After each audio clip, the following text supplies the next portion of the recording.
All right, so what we're going to look at today is, well, we're starting a new unit, and I'll tell you what I call this unit. It's the gravitational, electric, and magnetic fields, and I call this unit the invisible unit because everything we're going to talk about is invisible, unfortunately.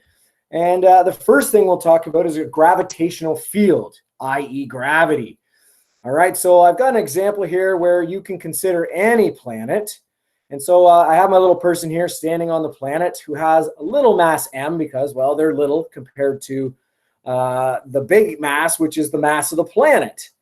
Now, what we've always looked at is that the person in general is pulled towards the planet with a force of Fg, which equals m times little g, which is, again, 9.8 because we're on Earth, Now, what that is the attraction of us to the Earth.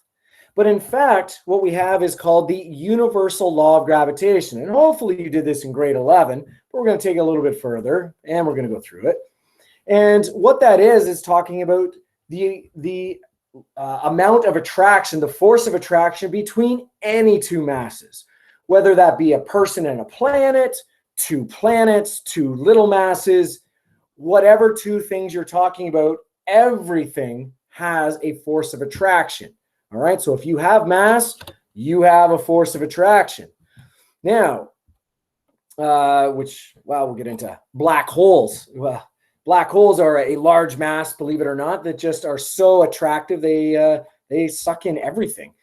So in this case, we have F big G, which again is our law of universal gravitation, where we have big G times m, big M, times little m, divided by r squared, where G is a constant value of 6.67 times 10 to the negative 11. We won't get into the units because there's like 700 little letters in there. All right, but you do need to know the value of that number. Now, essentially, when we are on planet Earth, standing on the ground, Fg and F little g are the same thing, right? All right, and so what we can do is make them equal to each other. So we take the two formulas, make them equal to each other, and what we find out is we can cross the masses off because there's a mass, little m, in each equation. And so what we're looking at is we can, in fact, calculate the gravitational field strength on any planet, given our mass. And so we have this G value. Now, again, on Earth, it's 9.8, but on other places or other planets, it's different. For instance, the moon, or what we're going to find out here is Mars. So here's our formula to find the G value, the little g value, on any planet. All right, so for example, using the textbook, find or calculate the magnitude of the gravitational field strength on the surface of Mars. All right, so again, I have that formula. Come on, click. Don't be like that. All right, there we go. All right, where again, we have our G value is equal to big G times m, which is the mass of the planet, divided by r squared, which is the distance. R is the distance from center to center of the mass. All right, so we're going to have to use the appendix on page 710. Now, I've posted that in Google Classroom, but I got it right here. All right, so the first thing is I need the mass of Mars. All right, so I check out my table here, and I get 6.42, 6.42 times 10 to the 23rd, and that is in kilograms. All right, so I'm going to need that. So I'm going to, put that down. Here's my mass of that planet, Mars, 6.42 times 10. So we're going to get into a lot of scientific notation today. Times 10 to the 23rd. We also need the distance. So if I have Mars here and say this is my person who's on the top, what we need is the distance between those two, which is roughly going to be the radius of the planet. So I have to go back to my table there. And let's see here. So I get to my table of planets and stuff. Ben, we're at Mars again. So I need the radius of it. There it is. 3.4 times 10 to the 6 meters. Good. It's in standard units. All right. So I'm going back. Again, that number was 3.4 times 10 to the power of 6. All right. So now I'm going to substitute in my values here. So I've got G. Again, this is for Mars. We have 6.67 times 10 to the negative 11. All right, the mass of Mars is 6.42 times 10 to the power of 23. All right, and down on the bottom I have, you can't see my writing? Okay, thanks, man. Hold on here. Same, okay. So here we go. We'll go like this. Let's catch things up. Let's go with my entire screen. Let's try that out.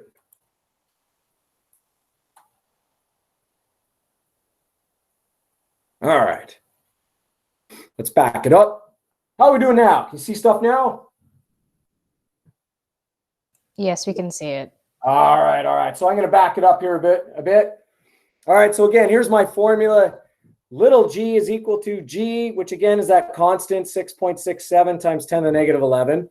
Then I had to find the mass of Mars and the radius of Mars. Because again, if I'm talking about standing on Mars, which is possible, we've just learned that in the last 10 years, the distance between myself, say if I'm standing on Mars, and the middle of Mars is the radius of Mars. So again, here's what I did is I went to my appendix. All right, again, I've posted this in Google Classroom. So there's where I found the mass of Mars. These are all in standard units here. The radius of Mars, I went and found my values there. All right, and so then when well, there they are right there. And so now I'm plugging them in. I'm glad you guys said something before I got to the part where I'm going to go through this, how to calculate this. All right, because I believe we had this before with universal gravitation. All right, now, how do I calculate this stuff? So it was very clear that some of you, when I did the homework check, were basically just copying the answers in the textbook, because when it came test time, you had no clue how to do the calculations. So I'm going to show you the way that I do the calculations. If you're able to do it all in one swoop, then good for you, and you won't need my help. But for those of you who do need my help, here's how I do it. On the top here, I'm going to multiply 6.67, all right, times 6.42. And I'm going to get 42. So I'm doing this in chunks, all right? This is if you struggle with scientific notation. So there's the number. Now it's times 10. I'm going to put my times 10s together by using power rules from grade 9, 10, 11, all right, math. So I have times 10 to the power of negative 11, and then times 10 to the power of 23. All right, I keep the base the same. And when you're multiplying exponents or powers, you add the exponents. So negative 11 plus 23 is going to be a positive 12. All right, that's the top. Now, on the bottom here, I've got 3.4 times 10 to the negative, or 10 to the power of 6 squared. That means I got to square the 3.4, and I got to square the 10 to the power of 6. Now, 3.4 squared, pump that into my calculator, and I get 11.56 times 10. All right, now I've got 10 to the power of 6 squared. Another power rule of grade 9, 10, 11. 10 to the power of 6 squared. If you have a power of a power, you multiply the exponents. So 6 times 2 would be 12. Now this is rare, but it happens.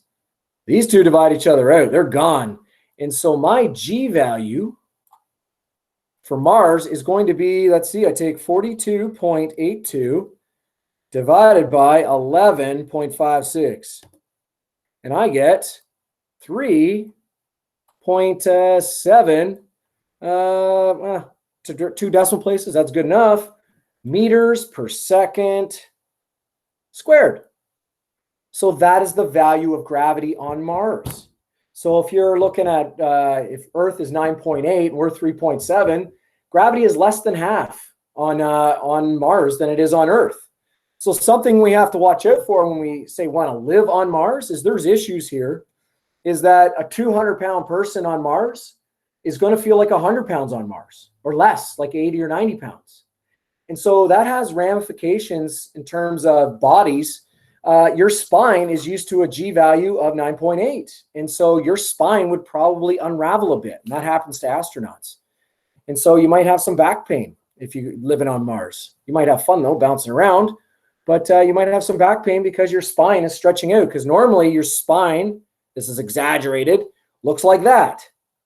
But if people in space come back, their spine looks like this. And so what actually happens for astronauts is if they're in space for an extended period of time is they come back about an inch taller, inch or two taller. Now that disappears after a couple of weeks. Their spine goes back into this S shape. But yeah, when they travel in space, this is something that happens. All right, so let's check out what else we got here. Okay, so the gravitational field strength on the International Space Station, which is 14,550 kilograms. I think I just made that up, by the way. That is orbiting Earth is 8.69. Because again, when you're on Earth, it's 9.8. But when you're not on Earth, the gravity changes, and as farther out from Earth that you go, the gravity decreases until, in fact, it's going to be zero. And it's something we're going to talk about later today. All right, so it says here's our gravitational field strength of the International Space Station at G. That is our G value, all right, 8.69. And so what we want to find is the height of the space station. So here's what we got. There's Earth. All right, and go to my Star Wars background here as an older person. There's my space station. All right, so what we want to know is, what's the height? Well, the first thing I'm going to find out is I need to know the distance between the middle of the space station and Earth. Now, in our formula we have, again, I'm going to write it down here, where we've got G is equal to big M. All right, G times, here, let's go back a bit. There we go, equals my big G times my big M, which is the mass of the planet, divided by R squared. Now, again, R is the distance from the center of the Earth to the space station in this situation. So we're going to have to make some adjustments here. All right, now, I need the mass of the Earth, because, again, G is that 6.67 times 10 to the negative 11. It's a constant. So I'm going to go back to my appendix here. Let's see how big Earth is. Yeah, there it is, 5.98 times 10 to the power of 24. All right, 5.98. So that is my M value. So I'm going to write that down so I don't forget. 5.98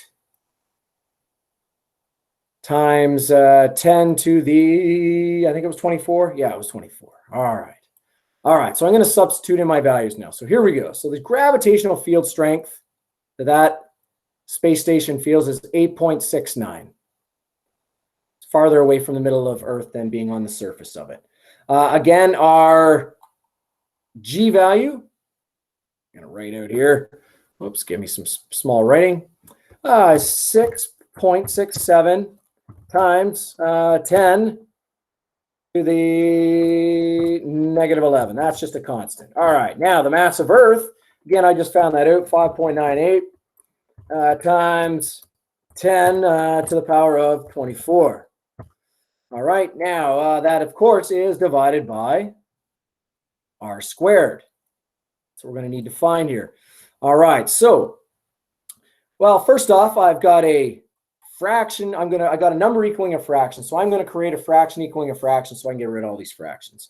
And so I'm going to cross multiply to do that. And so I'm going to have a 8.69 times R squared equals. All right, now here we go. So again, I'm going to do the same thing I did before. I'm going to multiply my numbers of 6.67 times the 5.98. And I get 39 point, I'm going to go to two decimal places here, 89, all right, times Now, again, I'm going to use my power rules here. I got 10 to the power of negative 11 times 10 to the power of 24. Again, keep the base the same, add the exponents. And so I'm going to have a 13 here because negative 11 plus 24 is 13. All right, so there's where we're at. Now, again, simplifying things, I'm going to divide both sides by my 8.69.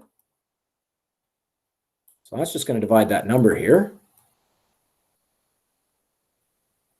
All right, so now I've got r squared is equal to, let's see here. So I take my 39.89 divided by 8.69, and I'm getting 4.59 times 10 to the power of 13.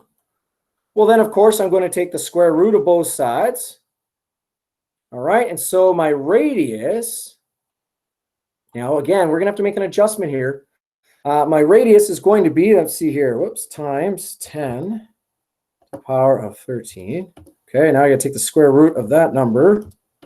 And I get, whoa, big number here. So I'm going to go with scientific notation here. 6.67 times 10 to the power of, whoops, 77 I'm getting, sorry. There, let's go back. There we go. 0.77, 78 actually, 2 decimal places, times 10. I got to count on my calculator here. So let's see. 1, 2, 3, 4, 5, 6 to the power of 6. Now, again, that's not my answer. All right. I want to know how high up the space station is. This R value that I found is from here to here. So what I need to do is to find the height, I need to subtract the radius of the Earth. All right, so I gotta take, again, let's see, here we go. Height equals R, subtract radius of Earth. That's what we're on here.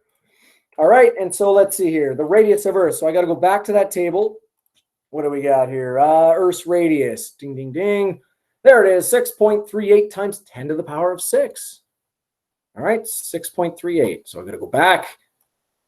All right, so I'm going to take this number here, and I'm going to subtract 6 point, what was it again, 38? Yes, 38 times 10 to the power of 6. All right, so I'm going to type that into my calculator, and I'll find out that the height of my space station, let's see here, subtract 6.38, whoops, I need to go in brackets here. 6.38 times 10 to the power of 6. And here's what I'm getting.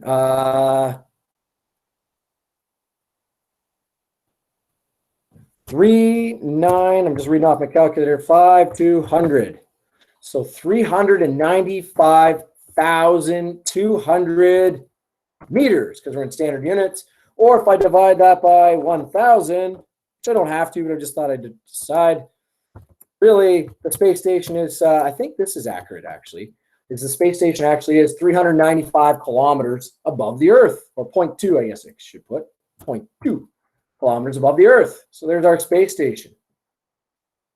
All right, now, find the gravitational force on the satellite. Now, again, we're going to have to use some of our values here. But the gravitational force on the satellite is, what we're looking at is, we're not on the planet, so we're going to find F big G, right? If the space station was on the surface of the Earth, we'd use F little g, simple M times G, but it's a little more complicated when we're elevated, huge elevation. And again, that formula, Fg, is equal to G times big M times little m divided by r squared. All right, now substituting these values in, and again, I'm going to show you how to work with this given our, using our formulas here. So G again, big G, 6.67 times 10 to the power of negative 11 All right, times the mass of Earth. Mass of Earth was big. There it is right there. All right, so I go 5.98 times 10 to the power of 24. All right, times little m, our space station, which I believe was 14,550 kilograms. Right, and that is divided by r, which is that distance between the center of the space station and our height. So, so from the middle of Earth to the middle of the space station, we figured that out. What was it here? Right here. That's the value right there. That is the radius, right? That is the distance from the middle to the middle. So we need that. That's our 6.78 times 10 to the power, I believe it was 6. Going to go check up. Yep, 6. All right, there we go. So now it's all about the calculator. Again, I'm just going to show you the, I guess, the long way that always works kind of way. All right, so the first thing I'm going to do on the top there is I'm going to multiply the numbers. I'm going to take 6.67 times the 5.98 times the 14,550. And I get big number. And because I'm going to show you something here about the scientific notation. All right, so there's a number I get, 580,350. All right, times 10, again, using my power laws, I get 10 to the negative 11 times 10 to the power of 24. That's going to be 10 to the power of 13. All right, now on the bottom, I've got my 6.78 times 10 to the power of 6. Again, I'm going to take 6.78 and I'm going to square it. And I get 45.97 times 10. And again, using my power rules, 10 to the power of 6 squared. Well, that's going to be 10 to the power of 12 because we, again, have 6 times 2. All right, now continuing on. Again, if you can do this all in one couple steps, good. Now, the numbers, I'm going to divide the numbers. So I take my 580,350 and I divide it by 45.97. Make sure I got that in right. And I'm getting, let's see here. I have to write this down. 12624.54. All right. Times, now check this out. I have 10 to the power of 13 divided by 10 to the power of 12. Again, what I'm going to do is exponent laws. Power divided by a power, keep the base the same. Subtract the exponents. 13 minus 12 is 1. So really that just means times 10. And so if I take that number and I times it by 10, the total force that's on the space station is simply just going to be, take that number times it by 10. So it is 126.45.38. And of course, it's a force, so it is in newtons. So what do we got here? 126,245.38 newtons. And there we go. So that is, again, just taking a look at a much bigger, broader sense of the attraction of masses to each other. All right, so the universal law of gravitation, every time we have that G value of 9.8, it's always assuming that we're pretty close to the surface of the Earth. But again, what we're going to start to look at today is when we are much, much farther from the surface of the Earth. And so here's an example of, number one, how we can find the ability or the gravitational field strength of planets. We can see the forces on different satellites and such. And again, that's kind of what we're going to look at in our next lesson is orbits. When we have things orbiting planets, particularly good old Earth here. All right, so let's see here.